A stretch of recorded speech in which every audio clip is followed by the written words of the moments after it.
Belajar bersama Ibu Dwi akan segera dimulai. Semangat belajar!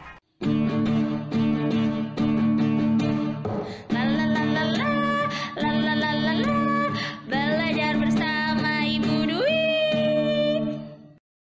Halo anak-anak, Assalamualaikum warahmatullahi wabarakatuh. Bagaimana keadaan anak-anak hari ini?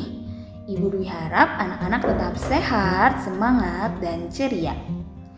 Baik anak-anak, di video IPA kali ini Ibu Dwi akan memaparkan materi tentang sifat-sifat bunyi.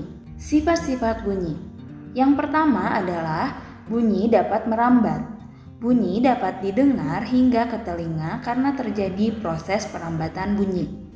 Bunyi merambat melalui zat perantara atau medium, benda padat, cair, dan gas. Perambatan bunyi paling cepat melalui medium benda padat. Mari kita cari tahu bagaimana caranya bunyi merambat melalui benda padat. Nah, ketuk-ketuk meja yang ada di sekitarmu. Kemudian dengarkan suaranya. Sekarang letakkan telingamu di meja, kemudian ketuk lagi mejanya. Adakah perbedaan di antara keduanya? Manakah suara yang lebih keras? Yah, benar. Suara yang keras terdengar saat kamu meletakkan telingamu di atas meja. Mengapa demikian? Karena perambatan suara melalui benda padat lebih cepat daripada udara. Saat kamu mengetuknya tanpa meletakkan telingamu ke meja, maka suara yang kamu dengar merambat melalui udara. Sementara saat kamu meletakkan telingamu di meja, maka suara yang terdengar lebih kencang. Yang kedua adalah suara dapat merambat melalui benda cair. Partikel dalam benda cair cenderung lebih rapat dibandingkan dengan partikel di udara. Itulah sebabnya suara dapat merambat lebih cepat melalui air dibandingkan dengan melalui udara. Yang ketiga adalah suara dapat merambat melalui media gas. Apakah anak-anak pernah menyaksikan peristiwa alam berupa petir atau kilat dan gemuruh atau geledek? Petir, kilat, atau halilintar adalah gejala alam yang biasanya muncul pada musim hujan saat langit memunculkan kilatan cahaya sesaat yang menyilaukan.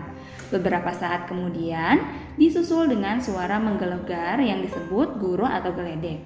Perbedaan waktu kemunculan ini disebabkan adanya perbedaan antara kecepatan suara dan kecepatan cahaya. Hal ini terjadi karena cahaya merambat lebih cepat dibandingkan dengan suara. Itulah sebabnya mengapa kita melihat cahaya atau kilatan, setelahnya barulah kita mendengar suara gemuruh. Bunyi dapat dipantulkan. Bunyi akan dipantulkan jika mengenai suatu benda. Macam-macam bunyi pantul antara lain bunyi pantul yang memperkuat bunyi asli. Contohnya ketika kamu bernyanyi di kamar mandi, suaramu terdengar lebih nyaring. Hal itu disebabkan jarak antara sumber bunyi dengan bidang pantul amat dekat, sehingga bunyi pantul kembali dalam waktu singkat.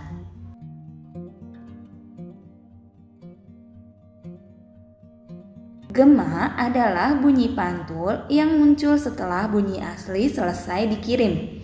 Gema biasanya terjadi jika dinding pantul terletak amat jauh dari sumber bunyi. Misalnya saat kita berteriak di tebing atau di dalam gua.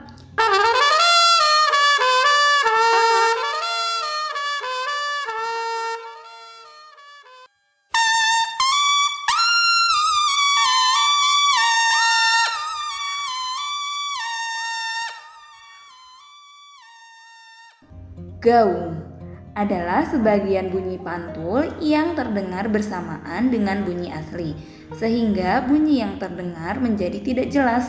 Gaung terjadi dalam ruangan tertutup seperti gedung, bioskop, dan studio musik.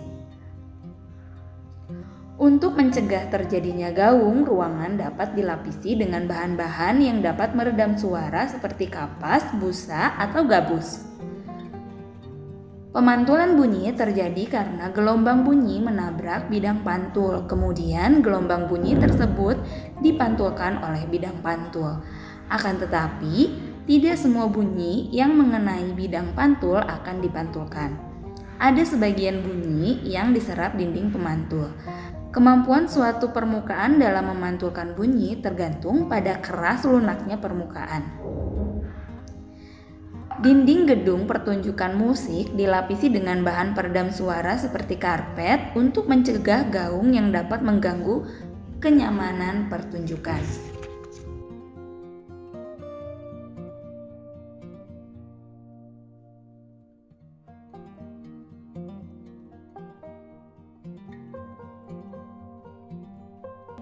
Demikian pembelajaran hari ini. Anak-anak tetap semangat ya walaupun belajar dari rumah.